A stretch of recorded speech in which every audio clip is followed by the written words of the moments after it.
Hello again, it's Chris Markowski, if you hadn't figured that already, and this is Jenna Lane, and we're here to talk to you about prostitution. Yeah, we're going to do the Warren Sapp thing, but a different take. I'm going to give my libertarian, freedom for all point of view on this one. Why in God's creation should the government be allowed to put you in jail for charging for something that you can give away for free?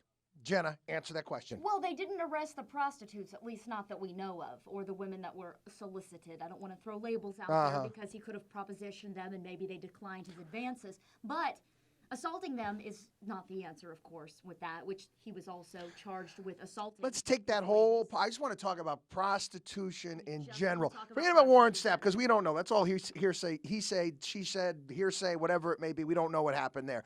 The entire concept here in this country that we spend all of these vice laws, vice cops going after prostitutes. We have human trafficking. Holland, they have a red light district where you get the women there in the window and you pick and choose what you want. They get tested. All of these things, it's a job to them. Now, well, it is what it is. Know what? You raise a good point in the sense that, well, I don't think our nation's ever going to get to the point where it's going to be legal, nor do I think that it should be legalized. At the same time, the issue of human trafficking. There was an interesting story. It was on Fox News talking about a survivor of human trafficking. And she said that of the 100 or so 100 or so prostitutes that she knew, about 80 of them, she would say, were trafficking victims much like herself. And when you throw those numbers out there, and it's a good thing that we have events like the Super Bowl, if nothing more than to shed light on this type of stuff, because a lot of these girls are brought into these towns, and specifically because of this event.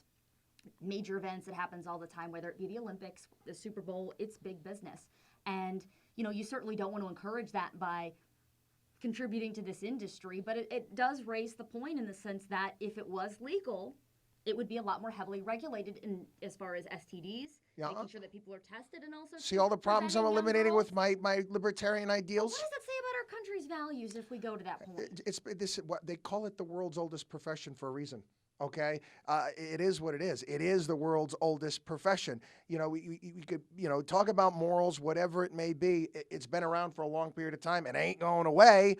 Why not, deal with it in a different fashion? Because the way we're dealing with it just doesn't seem to be working. Anyway, thoughts?